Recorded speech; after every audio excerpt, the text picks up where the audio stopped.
26절에서 28절 큰 소리로 함께 읽습니다. 시작. 하나님이 이르시되 우리의 형상을 따라 우리의 모양대로 우리가 사람을 만들고 그들로 바다의 물고기와 하늘의 새와 가축과 온 땅과 땅에 기는 모든 것을 다스리게 하자 하시고, 하나님이 자기 형상 곧 하나님의 형상대로 사람을 창조하시되 남자와 여자를 창조하시고, 하나님이 그들에게 복을 주시며 하나님이 그들에게 이르시되 생육하고 번성하여 땅에 충만하라. 땅을 정복하라. 바다의 물고기와 하늘의 새와 땅에 움직이는 모든 생물을 다스리라 하시니라. 아멘. 기본적으로, 전통적으로, 근본적으로 예수를 잘 믿는다는 사람들은 이렇게 생각을 해왔습니다. 이 세상은 사람을 위해서 만들어졌다. 맞는 말입니까? 틀린 말입니까? 맞고도 틀립니다.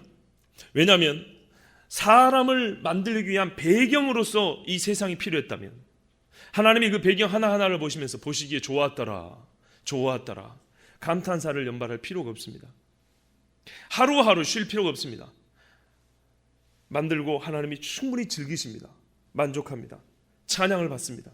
돌들로도 찬양하게 한다고 그랬어요. 찬양을 받습니다. 차나 모든 만물의 순종을 받습니다. 그리고 또 하루가 지나고 또 하루가 지납니다. 그래서 이 세상 만물은 인간이 없어도 독자적으로 하나님께 영광이 되고 하나님의 기쁨이 됩니다. 아멘. 예.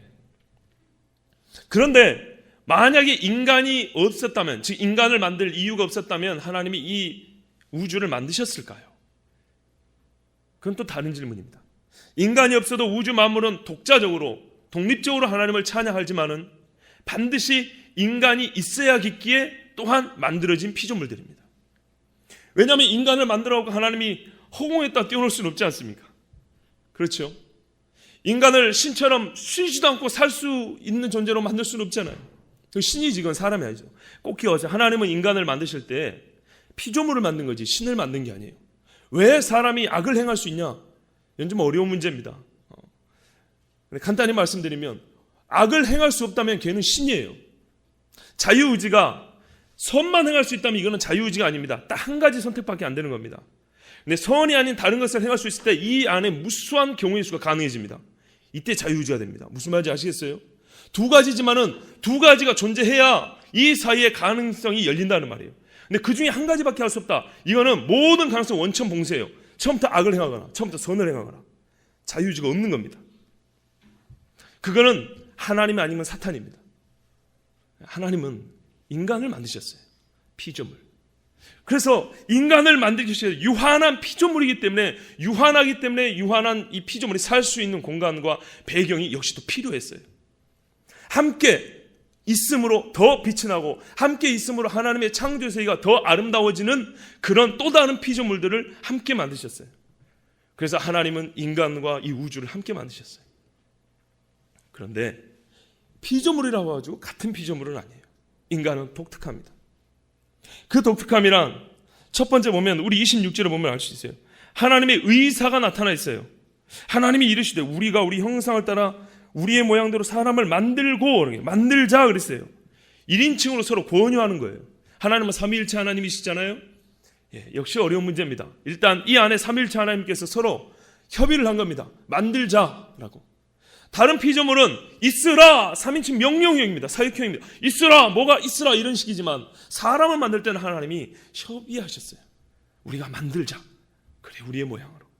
그리고 목적이 나와 있어요. 이런 목적이 어디 있습니까? 26절에 보면 다스리게 하자 그랬어요. 다스리게 하자. 무언가 이 피조물을 다스릴 존재가 필요하다. 그래서 하나님께서 그 다스리는 존재로 인간을 만드셨어요. 잘 보세요. 하나님이 만드셨어요. 주인은 하나님입니다. 주인장이 하나님인데 누군가 이 하나님의 역할을 대신해서 이 일을 하는 거예요. 그러므로 이 피조물은 피조물이지만 이전에 만들어졌던 피조물과는 다른 거예요. 계급이 같은데 다스릴 수는 없는 거죠. 이 목적이 뭐냐? 다스리자. 즉 하나님의 일을 대신하게 하자는, 대신하게. 이게 우리 사람입니다. 여기서부터 우리 사람이 얼마나 존귀한 존재인지 알 수 있어요. 그래서 사람이 하나님의 일을 대신할 때, 즉 하나님과 유사한 일을 할 때, 하나님이 하신 일을 같이 할 때 더 아름다워져요. 더 빛이 나요. 더 인간다워져요. 그 다음에 또 하나 있어요. 다른 애들은 어떤 모양을 갖고 있긴 한데 그 모양을 말해주지는 않았어요. 근데 하나님 뭐라 하냐면 우리의 형상을 따라, 우리의 모양을 따라 이렇게 했어요. 이 모양과 형상 원어도 좀 다르지만 실제로는 거의 같은 뜻으로 동어 반복을 피하기 위해서 쓴 같은 뜻의 말들입니다. 그러니까는 외형이 혹은 내면적인 그 무엇이 하여튼 전체적으로 이 인간은 하나님을 닮았다는 얘기예요. 여러분 하나님 닮은 줄 믿습니까? 예, 닮았어요. 이 닮음이 크게 두 가지가 있죠. 말씀드린 내면적으로 닮은 게 있어요. 영적인 존재예요. 많이 들어보셨을 거예요. 영적인 존재. 참 지식, 즉 진리를 소유할 수 있는 유일한 존재예요. 왜냐하면 하나님의 진리 가운데 하나님의 창조 원리가 있어요. 이 창조의 원리로 다스려야 되기 때문에 이걸 모르고서는 결코 하나님의 대리 역할을 할 수가 없어요. 그래서 인간은 하나님의 지식을 조금 나눠 가졌어요. 신을 알 수 있는 지식이 인간에만 주어집니다. 그래서 칼빈은 이건 모든 종교의 씨앗은 모든 인간에게 있다고 그랬어요. 로마서에서 그랬잖아요. 그러므로 사람이 하나님을 알 만한 것이 저희 속에 보임이라고 그랬어요. 여기서 사람은 크리스찬을 말하는 게 아니라 모든 인간입니다. 여기서부터 시작됩니다. 사람이 하나님을 닮았다. 하나님이 만든 피조세계를 신인 하나님을 대신해서 신적 권위를 가지고, 신의 권위가 아니라 신적 권위를 가지고 다스리는 존재로 지음을 받았다. 여기서부터 인간이 무엇인지 우리가 알 수 있어요. 그리고 우리가 왜 하나님을 믿어야 되고 하나님과 동행해야 되는지, 하나님을 떠나지 말아야 되는지를 알 수가 있어요. 창조에서부터. 그리고 하나님께서 이 인간을 만드신 날이 얼마나 특별했던지 히브리어 정관사 하라는 말이 있습니다. 하. 날은 욤인데요. 다른 날은 보통 이 날 때 욤 이렇게 했는데 인간을 만드신 날은 하욤 그랬어요. 바로 그 날. 특별한 날이었어요. 왜냐하면 하나님을 닮은 존재가 태어났기 때문에. 우리도 부모님을 이렇게 닮잖아요. 제가 어제 제자훈련생들한테 물어봤어요. 당신이 부모를 닮았다는 게 기쁩니까? 안 기쁩니까? 했더니 뭐라 그랬을까요? 예, 그저 그렇대요 다. 바꿔서. 그러면 당신의 부모님이 형제 자매를 볼 때는 닮았다는 소리를 들으면 기쁠까요? 안 기쁠까요? 했더니 뭐라 그랬을까요? 기쁘죠. 또 하나 물어봤어요. 그러면 그대가 부모가 돼가지고 자식을 낳았는데 누군가 그 자식을 보고 아이고 엄마 판박이네, 아이고 아빠 닮았네, 그러면 그대는 기분이 좋겠어 안 좋겠어? 그랬더니 뭐라 했을까요? 좋다 그러지. 근데 왜 안 좋다 그래? 자기 부모 닮은 거 지금. 하나님의 형상을 닮았기 때문에 하나님이 사람이 하나님의 형상 닮은 대로 사는 것을 하나님 제일 좋아라 그래요. 아, 저거 하나님 닮았네. 너 하나님의 사람아, 이것들을 피하고 의와 경건과, 그렇죠? 믿음의 선한 싸움을 싸워라. 하나님의 사람이라고, 하나님이라고 설명될 수 있는 그 사람을 하나님은 가장 자기를 닮았다고 생각해요. 너무 좋아라 그래요. 우리가 원래 닮았지만 이게 닮은 게 많이 왜곡이 되어버렸단 말이죠. 타락하고. 그래서 하나님은 기본적으로 우리를 하나님 닮게 만드셨고 하나님이 하시는 일을 나눠서 함께 할 수 있도록. 그래서 우리가 맨날 그러잖아요. 뭐 동역하니, 하나님이 하시는 동참하니, 이런 표현 잘 쓰잖아요. 다 여기서부터 알 수 있어요. 그렇게 만들어 주셨어요. 그래서 우리 인간은 여러분 고귀합니까? 아니면 가치가 없습니까? 본인들에 대해서 너무 가치절하한 것 같아요. 본인들 생각해 보세요. 나는 하나님 앞에 고귀한 존재입니까? 아니면 가치가 없는 존재입니까? 예, 그런 존재예요. 그런데 사람은 자유롭게 놔뒀더니 교만해져요. 제일 큰 죄가 교만입니다. 그리고 마귀도 그래서 마귀가 됐고요. 마귀가 그래서 인간에게 늘 가슴에 쑤셔 넣는 게 교만입니다. 마귀가 하와하고 아담에게 했던 시험이 뭡니까? 선악과 따 먹어라 그랬죠. 하나님의 말씀을 어기라는 거죠. 그죠? 어겨도 괜찮다 그랬어요. 안전보장. 죽지 않아. 안전보장. 하나님 분명 죽는다 그랬는데. 그리고 하나님처럼 눈이 밝아진다 그랬어요. 이 속임과 이 유혹에 사람이 넘어갔어요. 자 보세요. 하나님이 만들었기 때문에 인간도 이 피조물과 하나님 사이에 있어도 하나님 아래입니다. 그런데 네가 하나님처럼 높아지리라 했으니까 뭐예요? 신적 권위가 아니고 이제 신의 권위를 가지겠다는 거죠. 신의 자리로 올라가겠다는 거예요. 이게 끊임없이 마귀가 우리에게 넣어주는 죄입니다. 그래서 교만한 사람은 예수를 안 믿습니다. 적어도 예수를 안 믿어도 자기가 죄인이 아니라고 생각하거나 죄가 있어도 이거는 내 힘으로 해결할 수 있다고 생각해서 안 믿습니다. 교만은 인간이 가질 수 있는 가장 큰 죄입니다. 무엇보다 인간을 우선시해라. 인간 너의 힘을 극대화해서 하나님의 힘을 눌러버려라.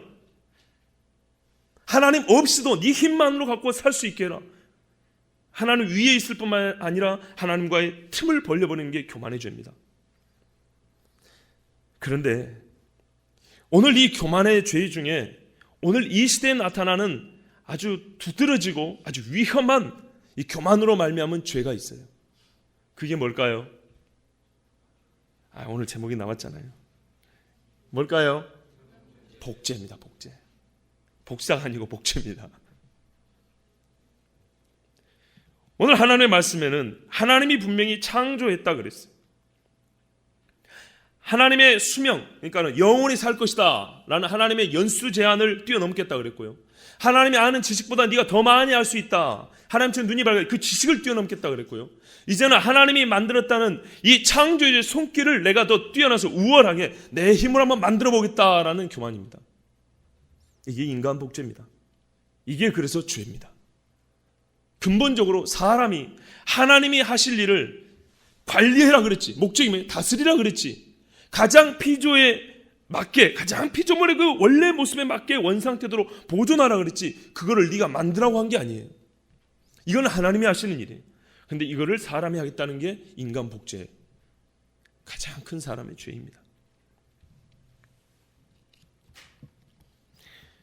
그리고 하나님께서 이렇게 만들어준 인간들에게 복을 주셨는데 뭐라 그러냐면 28절을 보세요. 하나님이 그들에게 복을 주시며 하나님이 그들에게 이르시되 생육하고 번성하여 땅에 충만하라 그랬어요. 다스리라 그랬고 목적이면서 복이었어요. 생육하고 번성하는 게.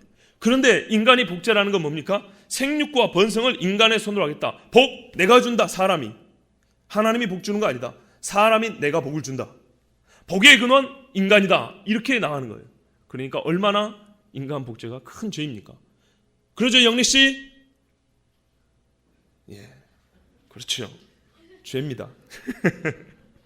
결국 인간이 생명공학 기술 있죠? 요즘에 생명공학 기술로 창조주의 자리를 넘보고 있습니다.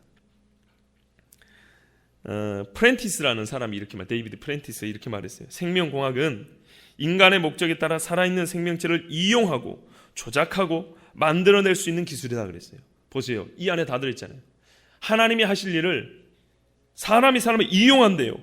이용하고 조작하고 만들어낸대요.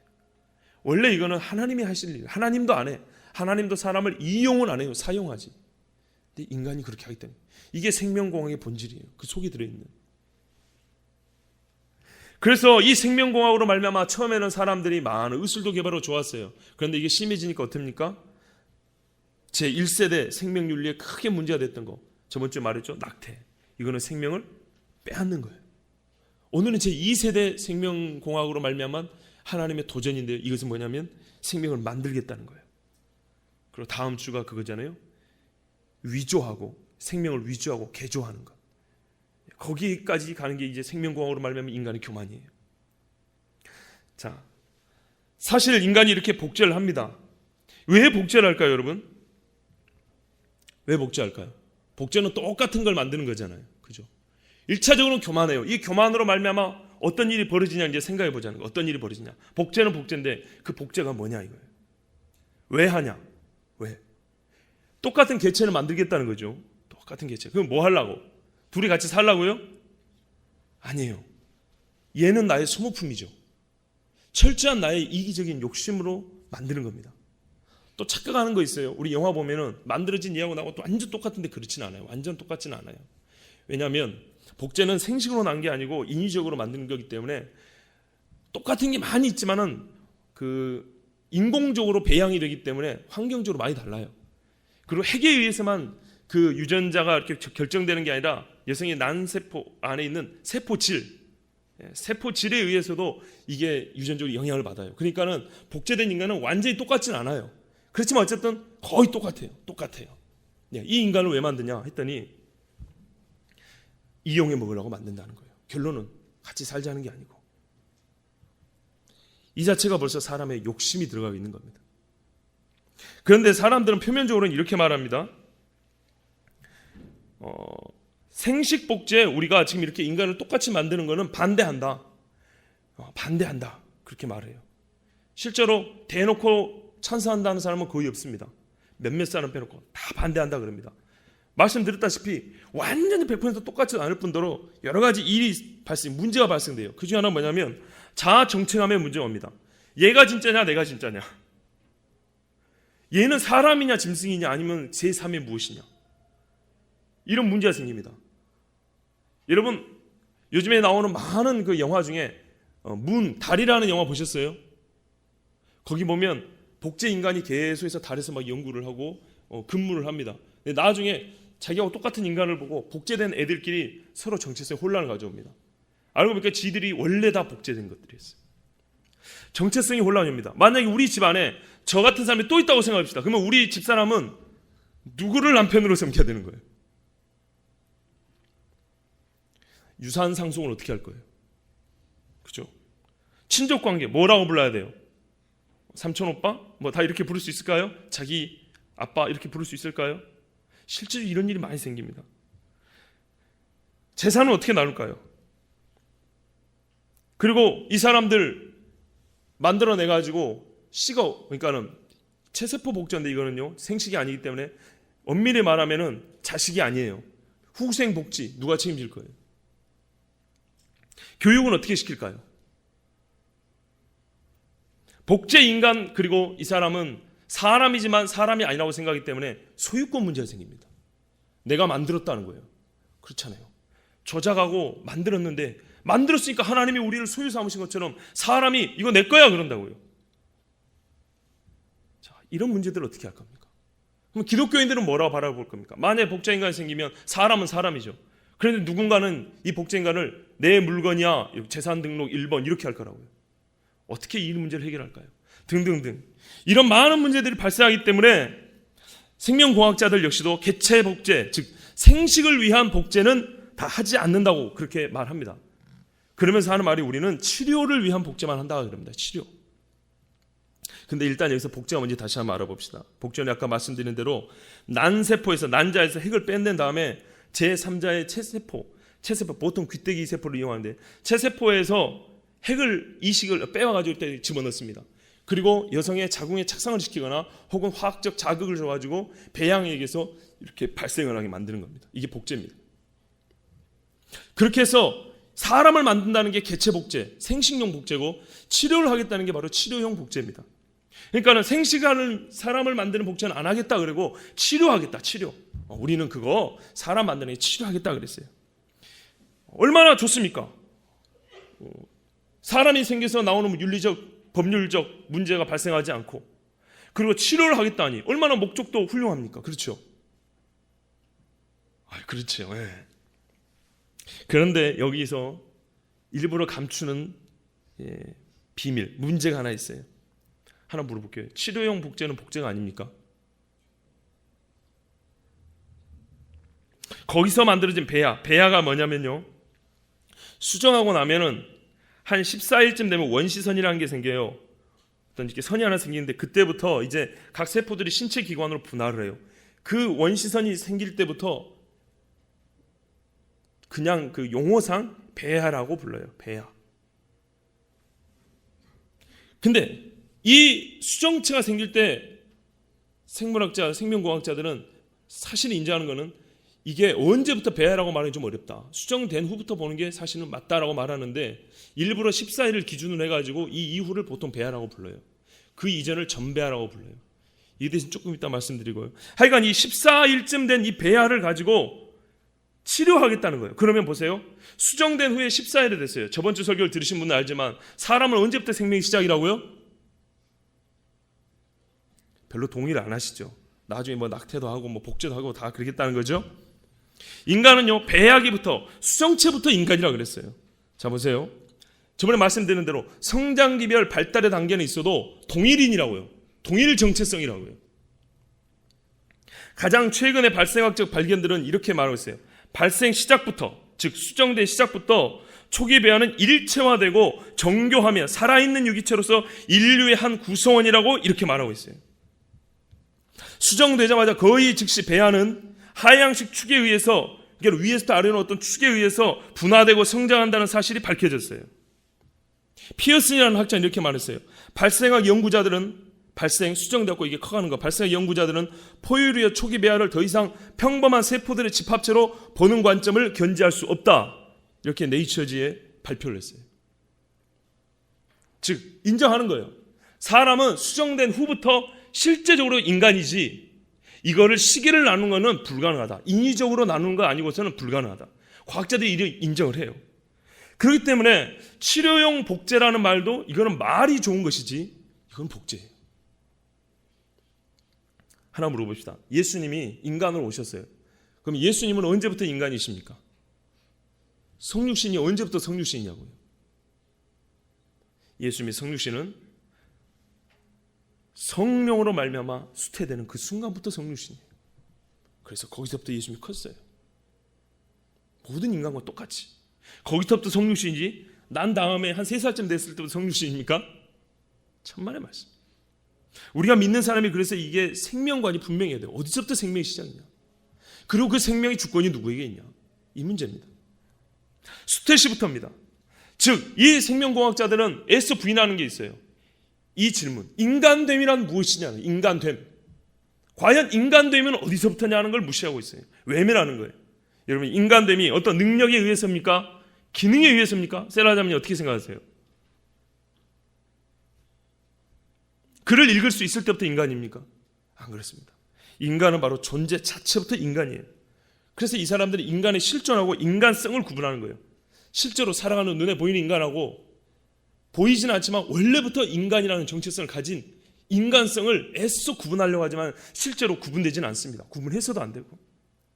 그러면서 이걸 애써 구분하면서 치료를 위한 복제를 한다 막 이렇게 이제 주장하고 있어요. 그리고 복제라는 말을 쓰니까 이렇게 반대하는 사람들이 많단 말이죠. 그래서 용어를 바꿉니다. 이름하여 체세포 핵치환, 다능성 줄기세포 제조를 위한 핵이식, 그리고 전배아, 아까 말씀드린 전비, 2주 미만의 배아. 왜 그렇게 나눴냐면요, 인간의 도덕적 지위를 누릴 수 없다. 2주 이전에는 인간의 도덕적 지위를 누릴 수 없다라고 정해놓고 그 기준에 충족시키기 위해서 2주 전에 연구하면 되지. 뭐 이런 식으로 일부러 전배아라는 말을 만들어냈어요. 그런데요, 본시 이름이라는 것은 실체의 본질을 담고 있습니다. 하나님이란 이름은요, 다른 얘기 붙일 수가 없어요. 그 이름 자체가 하나님의 본질을 담고 있어요. 인간이라는 호칭은 인간이 무엇인가라는 본질을 담고 있어요. 개를 보고 인간이라고 부를 수 없는 거예요. 사람을 보고 개라고 부를 수는 없는 거예요. 성경 전체에서 이름은 의미를 담고 있습니다. 특히 유대교, 기독교 우리 사상에서는 인명이나 지명이나 사물에 대한 명칭은 그 사물과 매우 중요한 의미가 있다는 것을 오래전부터 학자들이 인정하고 있어요. 그래서 개인의 이름은 그의 인격이나 지위나 본성을 다 포함하고 있다. 본성까지. 그래서 복제면 복제라고 불러야지 그걸 이름만 교묘히 바꿔가지고 복제가 아닌 것처럼 해서 눈속임 할 수는 없다는 얘기입니다. 그런데 지금 그렇게 하고 있어요. 그래서 우리가 잘 모르는 사람은 복제라는 말 안 쓰고 핵치환이면 핵치환이면 핵을 바꿔 끼운단 말인데, 복제라는 걸 알아봐야 돼요. 한마디로 복제입니다. 이렇게 자기 모습을 바라면서까지 치료용 복제라는 미명하에 계속해서 인간 복제를 하는 것은 아까도 말했듯이 치료라는 매우 좋은 명분이 있기 때문이에요. 죽어가는 사람 가만둘 거냐? 이렇게 물으면 우리가 참 대답하기 어려워요. 하지만 여기에도 또 하나의 함정이 있어요. 아까 말씀드린 대로 생식용 복제라는 것도 다 복제고요. 어떤 학자는 이런 말을 했어요. 미끄러운 경사면이다. 차가 지금은 서 있지만 기어 빼놓고 미끄러운 경사면에 세워두면 이게 분명히 얼마 있으면 미끄러워서 사고 납니다. 지금은 치료용 복제라고 해가지고 괜찮다고 말하지만 이걸 허용하면 미끄러운 경사면에 차를 세워둔 것처럼 미끄러워서 결국에는 개체 복제로 갈 거다. 요즘에 나온 영화들 보세요. 매우 당연시하잖아요.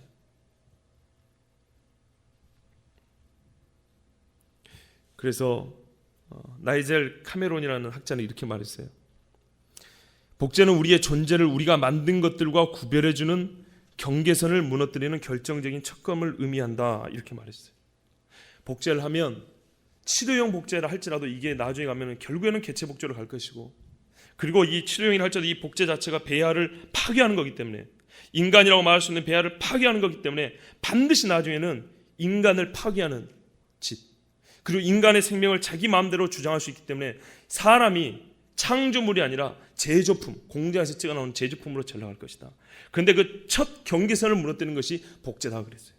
그러므로 치료형 복제라는 아주 좋은 명분이지만은 우리는 그 속에 있는 함정을 반드시 파악을 해야 돼, 간파해야 돼. 그러면은 예를 들어서 또 치료형 복제가 가능해져다 칩시다. 저나 여러분이나 그 치료 혜택 못 받습니다.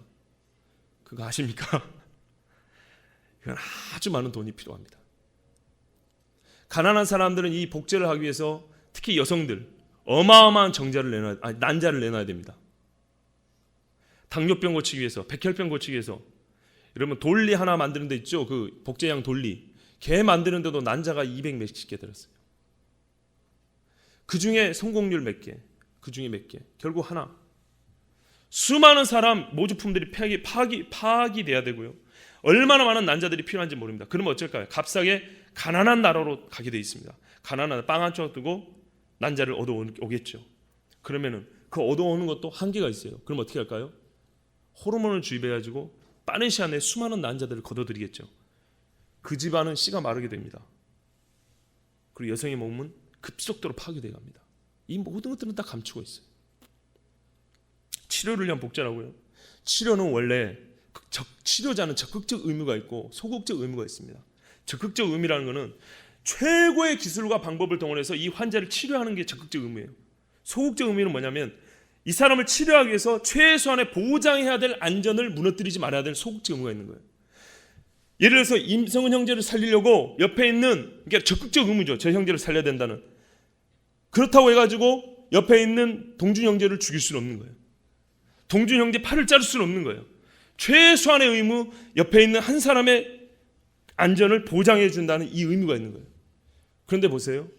부자들, 힘 있는 사람들 살려 결국에는 그 사람들 먹고 사는 겁니다. 우리는 거의 혜택 못 받습니다, 여러분. 아무리 복제 기술이 발전해도 우리 죽기 전에 혜택 받을 일은 별로 없을 거니까 별로 꿈꾸지 마세요. 집이나 팔으면 모를까. 이 부자인 사람, 힘 있는 사람, 그리고 똑똑한 사람들을 위해서 가난하고 힘없고 무식한 사람들이 희생되는 거예요. 그래서 바로 옛날에 나치가 했던 인공청소 자동적으로 되는 겁니다. 인종위생학 들어보셨습니까? 사실은요, 나치가 처음부터 사람을 죽였던 건 아닙니다. 그 전부터 있었습니다. 독일 사회주의, 독일 바이마르 공화국 때부터 자기 민족이 우월하고 쓸데없는 것들, 불필요한 것들, 바람직하지 못한 것들은 죽여야 된다는 사상이 팽배해 있었어요. 그래서 나치는 몰래 T4 작전이라는 게 있었어요. 이걸 말하면 지적 장애인들, 정신지체인 사람들 있죠. 그리고 애들 있죠. 이런 사람들을 싹 끌어모아가지고 소아 전문 치료소 이런 식으로 해가지고 몰래 빼들었고 독가스로 많이 죽였어요. 1941년도까지 벌써 7만 명 이상 죽였어요. 1945년도까지는 20에서 25만 명이 안락사 프로그램과 T4 작전에 의해서 죽었어요. 자기 나라에서 벌써 그래 죽였단 말이에요. 그랬으니 유대인 600만은 일도 아니죠. 이렇게 점점 가는 거예요. 여러분도 제 설교 들을 걸 거예요. 내가 언제 복제했나? 내가 무슨 그런 기술이 있나? 왜 우리한테 뭐라 그래? 그러지만 사회적 분위기가 그렇게 흘러간다는 거예요. 그게 뭐 문제야? 기독교인들, 우리도 치료받으면 되지 뭐. 발전하면 나중에 싸게 공급될 거 아니야. 그런 식으로 해보세요.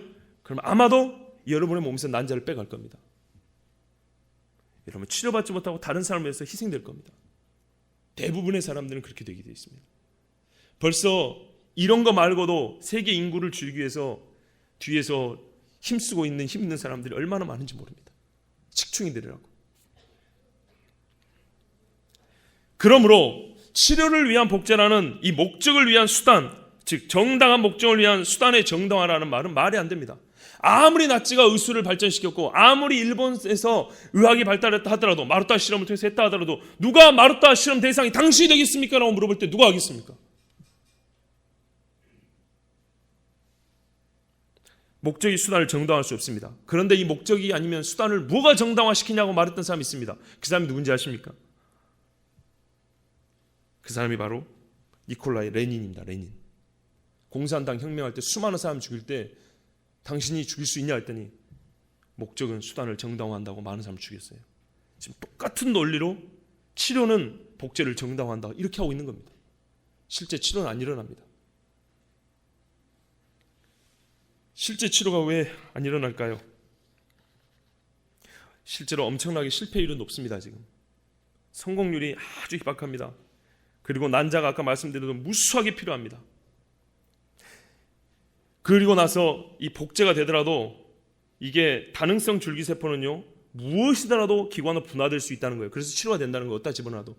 근데 실제로는 어떻게 되냐면 무엇이라도 될 수 있기 때문에 나는 눈이 필요한데 여기다가 손을 만들어 놓을 수도 있어요. 나는 간이 필요한데 간 자리에다가 발가락을 만들어 놓을 수도 있어요. 이게 아직 통제가 잘 안 돼요, 사실은. 산모에게 악성 자궁암이 발병할 확률이 엄청나게 높습니다. 육모막암이라는 게 있습니다. 특히 영장류 있죠. 영장류는요, DNA 불균형으로 기형이 발생할 가능성이 너무너무 높습니다. 최초로 돌리를 개발했던 그 사람 역시도 그렇게 말했어요. 암 발생률이 높다, 이렇게 말을 해놨어요.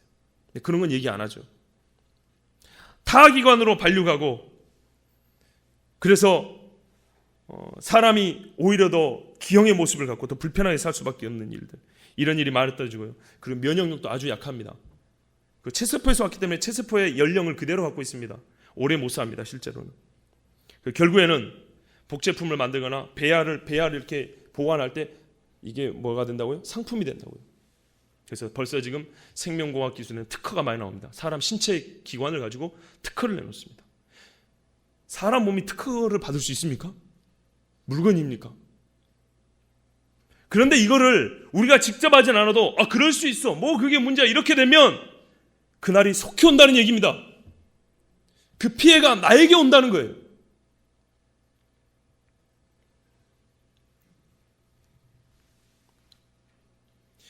현재 과학들은 할 수 있다와 해야만 한다를 구분하지 못하고 있는 겁니다. 하나님께서 그렇게 할 수 있는 능력을 주셨지만 사람은 분명히 오늘 말씀에 하나님 아래입니다. 하나님 대신해서 다스리라 그랬지 하나님 자리에 오라고, 넘어오라고는 절대로 하나님이 허락하지 않았습니다. 그런데 인간들은 할 수 있기 때문에 우리가 마치 해야만 하는 것처럼 계속해서 하나님의 자리를 넘보는 일을 하고 있는 것입니다.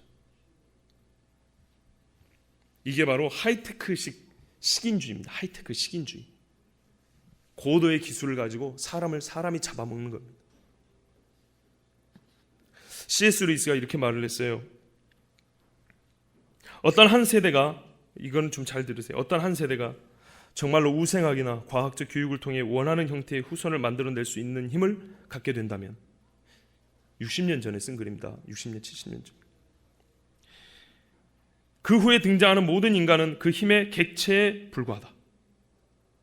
왜냐면요, 인간의 힘은 단순히 증가할 수가 없고 또 단순하게 존재하거나 존재하지 않을 수도 없다. 인간이 갖는 모든 새로운 힘이란 인간에 대해 행사하는 힘이기 때문이다. 인간이 어떤 힘을 기르는 것은 인간이 이롭게 한다고 하지만 사실은 그 힘은 결국에는 인간에 대해 행사하는 거란 말이에요. 인간에 대해. 아모젤의 눈물 보셨죠? 결국에는 그 힘이, 개발자들의 힘이 누구에게 갑니까? 원주민들에게 미칩니다. 가장 치명적으로. 인간의 힘이 커질수록 결국에는 또 다른 인간에 대해서 그 힘을 행사하게 될 수밖에 없다는 얘기예요. 인간을 힘의 객체, 힘을 사용할 수 있는 하나의 표적으로 생각한다는 얘기입니다. 그래서 인간 본성이 바로 인간에게 항복하는 자연의 마지막 부분이 될 것이다. 이게 바로 C.S. 루이스가 말한 인간 폐지입니다. 그래서 인간은 인간다움을 잃어버릴 것이다. 인간이 하나님을 떠나서 인간이 하나님의 자리를 넘보고 계속 하나님이 하시는 일을 나도 할 수 있다고 교만해질 때 결국에는 그 힘이 커지면 어디까지 가냐? 하나님의 형상을 담는 인간들을 없애버리고 인간들을 죽이고 인간들을 잡아먹는 이런 일로 그 힘이 사용된다는 얘기예요. 맞습니까? 틀립니까? 맞잖아요. 군사력을 키우면 결국에는 누가 죽습니까? 그 총에 누가 맞아 죽습니까? 땅을 다 숲을 없애버리면 산소는 부족해서 누가 죽습니까? 자연생물, 결국에는 사람이 죽습니다. 강물에다가 오염물질을 다 내보내면 그거 누가 마셨습니까? 사람이 마시고 사람이 죽습니다. 중학교 생물만 배도 다 할 수 있죠. 먹이사슬. 그런데 명백한데도, 이러한 사실이 명백한데도 사람은 끊임없이 교만의 죄를 저지르고 있습니다. 여러분, 시간이 많이 가서 이제 마무리를 하려고 합니다. 잘 들으십시오. 하나님은요, 우리를 가장 아름답게 지으셨습니다. 하나님의 형상을 닮은 유일한 창조물로 지으셨습니다. 그런데 우리가 기억이 될 것이 있어요. 하나님의 형상을 닮은 우리는 창조자가 아니고 피조물입니다. 뭐라고요? 피조물입니다. 형상을 닮았으나 피조물입니다.